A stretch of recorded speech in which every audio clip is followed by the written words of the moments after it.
ಬರೀ 6 ತಿಂಗಳಲ್ಲಿ ಹೀಗಿದ್ದವನು ಈಗ ಹೀಗಾಗಿದ್ದಾನೆ. ಇದು ಹೇಗ್ ಸಾಧ್ಯ? ಬನ್ನಿ ನೋಡೋಣ. ಇದು ನನ್ನ ಕ್ಲೈಂಟ್ ಲಿಸ್ಟನ್. ಇವನು ಸಣ್ಣದಿಂದಲೇ ಓವರ್ ವೆಯ್ಟ್. ಇವನು ನಮ್ಮ ಜಿಮ್ ಆಲ್ಮೋಸ್ಟ್ 3 ವರ್ಷ ಮುಂಚೆ ಸೇರಿದ್ದ. ಎಲ್ಲಾ ಟೀನೇಜರ್ ತರ ಇವನು ಕೂಡ ಸ್ವಲ್ಪ ಫ್ಯಾಟ್ ಲಾಸ್ ಮಾಡ್ಬೇಕು, ಎಲ್ಲರನ್ನ ಇಂಪ್ರೆಸ್ ಮಾಡ್ಬೇಕು ಅಂತ ಟ್ರೈ ಮಾಡ್ತಿದ್ದ. ಆದ್ರೆ ಏನ್ ಮಾಡ್ಬೇಕು, ಹೇಗ್ ಮಾಡ್ಬೇಕು ಅಂತ ಏನು ಗೊತ್ತಿರ್ಲಿಲ್ಲ. ಅದ್ರಲ್ಲೂ ನಾನ್ ಬಂದು ಏನಾದ್ರು ಹೇಳಿದ್ರೆ ಅದನ್ನು ಸೀರಿಯಸ್ ಆಗಿ ತಕೊಳ್ತಾನೆ ಇರ್ಲಿಲ್ಲ. ಯೂಟ್ಯೂಬ್, ಇನ್ಸ್ಟಾಗ್ರಾಮ್ ಅಲ್ಲಿ ತುಂಬಾನೇ ಫಿಟ್ನೆಸ್ ರಿಲೇಟೆಡ್ ವಿಡಿಯೋಸ್ ನೋಡಿ ತುಂಬಾನೇ ಕನ್ಫ್ಯೂಷನ್ಸ್ಗೆ ಒಳಗಾಗ್ತಿದ್ದ. ಜಿಮ್ ಬಂದು 2 ವರ್ಷ ಆದ್ರೂ ಏನೇ ರಿಸಲ್ಟ್ ಸಿಗ್ಲಿಲ್ಲ.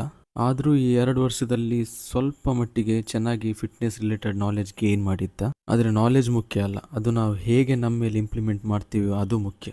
ಫಿಟ್ನೆಸ್ ವಿಷಯದಲ್ಲಿ ನಾಲೆಜ್ ಎಲ್ಲಾ ಕಡೆನೂ ಇದೆ, ಆದ್ರೆ ಎಕ್ಸಿಕ್ಯೂಷನ್ ತುಂಬಾನೇ ಇಂಪಾರ್ಟೆಂಟ್. ಒಂದ್ ದಿವಸ ಹೀಗೆ ನೀವು ಫ್ರೆಂಡ್ಸ್ ಜೊತೆಗೆ ಜಿಮ್ ಅಲ್ಲಿ ಮೊಬೈಲ್ ಅಲ್ಲಿ ಆಟ ಆಡುವಾಗ ನಾನು ಹೇಳ್ದೆ ಮೊಬೈಲ್ ಯೂಸ್ ಮಾಡಬೇಡ ಅಂತ. ಅದಕ್ಕೆ ಇವ ನನಗೇನೆ ತಿರುಗುತ್ತರ ಕೊಟ್ಟ. ನಾನು ಜಿಮ್ಗೆ ಫೀಸ್ ಕೊಟ್ಟು ಬರೋದು, ನನ್ಗೆ ಏನ್ ಬೇಕು ಅದನ್ನ ನಾನು ಮಾಡ್ತೇನೆ ಅಂತ. ನನಗೆ ಅದು ಸ್ವಲ್ಪನೂ ಇಷ್ಟ ಆಗಲಿಲ್ಲ. ನಾನು ಇಮಿಡಿಯೇಟ್ ಆಗಿ ಹೇಳಿದೆ, ನಾಳೆಯಿಂದ ನೀನು ಜಿಮ್ ಬರೋದೇ ಬೇಡ ಅಂತ. ಯಾಕೆಂದ್ರೆ ಎಲ್ಲ ಕೋಚಿದ ಇಂಟೆನ್ಷನ್ ಒಂದೇ, ಕ್ಲೈಂಟ್ ಚೆನ್ನಾಗಾಗಬೇಕು, ಚೆನ್ನಾಗಿ ರಿಸಲ್ಟ್ ಸಿಗಬೇಕು ಅಂತ. ನಾನು ಇವನು ಜಿಮ್ ಡಿಸ್ಕಂಟಿನ್ಯೂ ಮಾಡ್ತಾನೆ ಅಂತ ಅನ್ಕೊಂಡೆ. ಆದರೆ ಇವನು ಮನೆಗೆ ಹೋದ ನಂತರ ಇವನಿಗೆ ಏನಾಯ್ತು ಗೊತ್ತಿಲ್ಲ, ನಂಗೆ ಇಮಿಡಿಯೇಟ್ ಆಗಿ ಮೆಸೇಜ್ ಮಾಡ್ತಾನೆ, ಸಾರಿ ಕೂಡ ಕೇಳ್ತಾನೆ.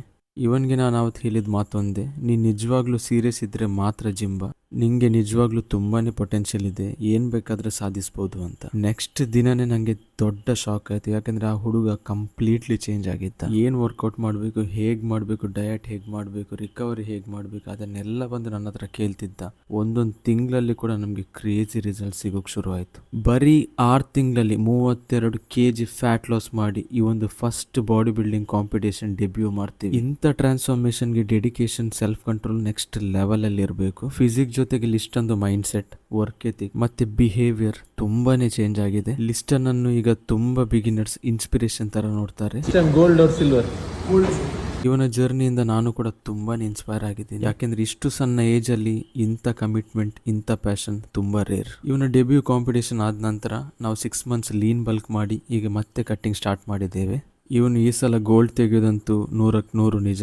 ನಿಮಗೆ ಕೂಡ ನ್ಯಾಚುರಲ್ ಆಗಿ ಇದೇ ಥರ ಬಾಡಿ ಟ್ರಾನ್ಸ್ಫಾರ್ಮೇಷನ್ ಮಾಡಬೇಕಂತಿದ್ರೆ ಕಮೆಂಟ್ಸಲ್ಲಿ ಟ್ರಾನ್ಸ್ಫಾರ್ಮೇಷನ್ ಅಂತ ಹಾಕಿ, ನಾನು ನಿಮಗೆ DM ಮಾಡ್ತೇನೆ.